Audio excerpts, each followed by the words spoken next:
Хайырлы кеш, НТР каналында яңалыклар тапшыруы, студияда Гүлия Нигматуллина, бүгінгі шығарылышының төп темалары.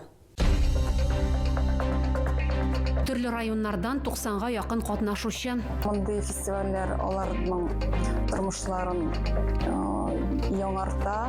Түбән Камада Обилимпикс чемпионаты кысаларында мөмкинлекләр фестивале узды. Шәхси гигиена чаралары кием салын Дагыстан халкына гуманитар ярдәм җыю эшенә Түбән Камаларда кушылды. Шәхси мәгълүматларны хәбәр итмәгез. Түбән Кама районы башлыгы шәһәрдәшләрне телефон мошенникларының яңа ысулы турында кисәтте. Күп кырлы талантка ия шәхес. Танылган шәхесләр үзебезнең шәһәргә караган, үзебезнең шәһәрдә яши торган кешеләр. Кабла Тукай исемендәге үзәк китапханәдә Тугания газетасының баш редакторы Фәрит Имамовның иҗат кичәсе узды. Татар халкының гореф-гадәтләрен саклау һәм үстерү Умырзая балалар бакчасында гаилә хәзинәләре фестиваль конкурсы узды.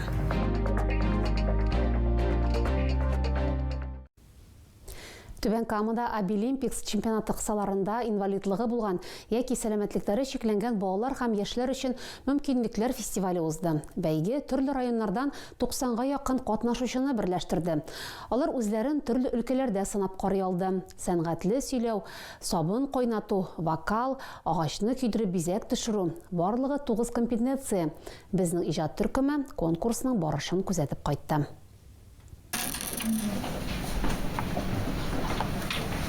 Берәүләр төймәләр белән пластилиннан рәсемнәр ясый, икенчеләре агачны көйдереп бизәкләр төшерә, өченчеләре сабын кайната. Катнашучыларның сәламәтлекләре шикле булса да, талантлары шиксез. 90-га якын кеше мөмкинлекләр фестивалендә үз осталыкларын күрсәтә алды.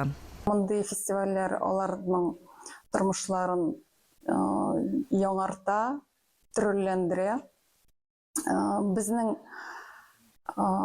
яшьләр бу фестивальдә инде 3нче ел катнашалар, бик яратып катнашалар. Без аларны әзерлибез. Һәм елда призлар алып кайту инде аларны бик тә сөендерә.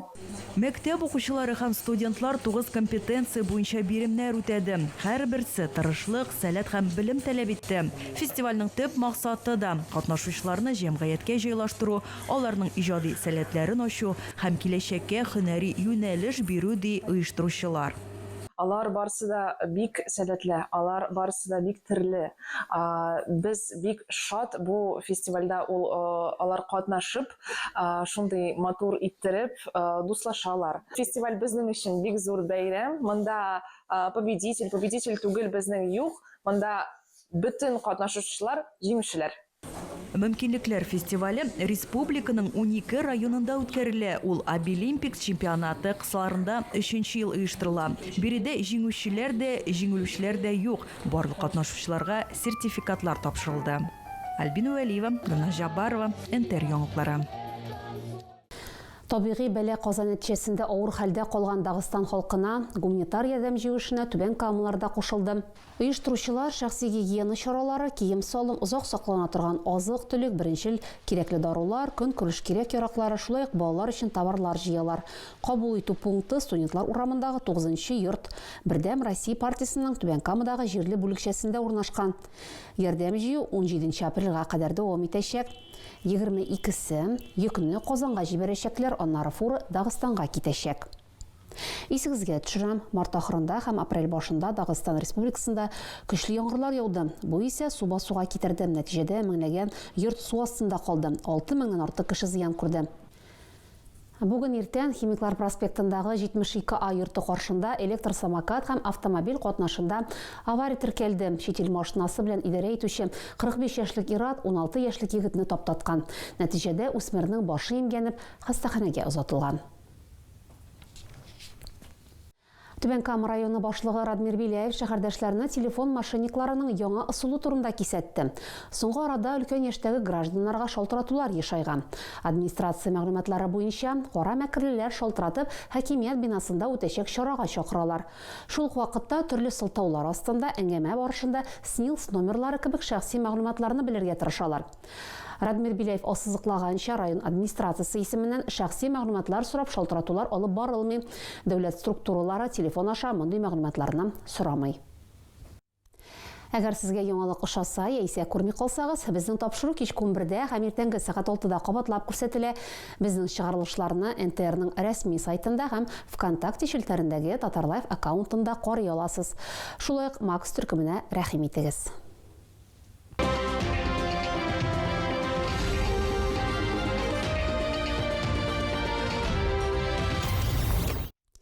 Күп кырлы талантка ия шәхес Габдулла Тукай исемендәге Үзәк китапханәдә Тугания газетасының баш редакторы Фәрит Имамовның «Заман һәм мин» дип аталган иҗат кичәсе узды. Журналист, язучы, рәссам укучыларга 2 китабын һәм картиналар күргәзмәсен тәкъдим итте. Очрашуга аның иҗатташ дуслары, китапханәчеләр, аксакаллар, Бөтендөнья татар конгрессының Түбән Кама бүлеге вәкилләре килде. Кичә шигырь һәм җырлар белән үрелеп, җанлы әңгәмә рәвешендә барды. Иң кызыклы мизгелләрне бергәләп карыйк. Ул заманда бер кемдә ышанмаганда, шундый нәрсә үтер анда, тагын бер 60 еллар вакыт һәм шуннан да һәр кешегә көзге булыр һәм шул көзге белән сөйләшә алыр дип бер кем дә уйламагандыр. Менә фантастика шундый нәрсә дип уйлыйм инде мин. Фәрит Имамов 9 китап авторы, ул күбрәк фантастика һәм детектив жанрларында иҗат итә. Республикада андый авторларның саны бармак белән генә санарлык. Татарстан язучылар берлеге әгъзасы укучыларга соңгы елларда дөнья күргән 2 китабын тәкъдим итте. Берсе «Вакыт галәмәтләре», икенчесе «Алар безнең арада» дип атала.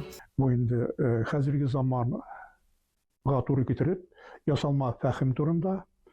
Хәзер инде ул безнең ясалма фәһем киреп бара көнкүрешебезнең бөтен өлкәсенә дип әйтәм инде.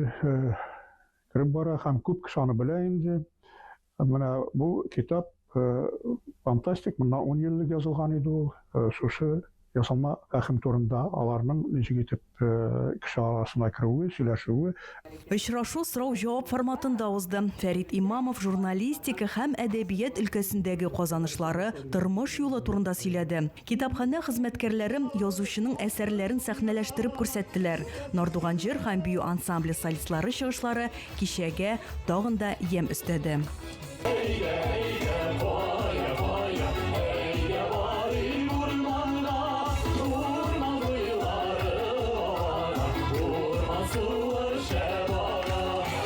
Фәрит Имамовның тагын бер яраткан шөгыле рәсем ясау. Габдулла Тукай исемендәге Үзәк китапханәдә аның «Сәнгатькә тәрәзә» дигән картиналар күргәзмәсе ачылды. Монда безнең танылган шәхесләр, үзебезнең шәһәргә караган, үзебезнең шәһәрдә яши торган кешеләр. Нигездә һәм шулай ук инде Аккалфак җәмгыятендә актив эшләүче хатын-кызларыбыз, менә барысы да Аккалфактан инде, аларның портретлары.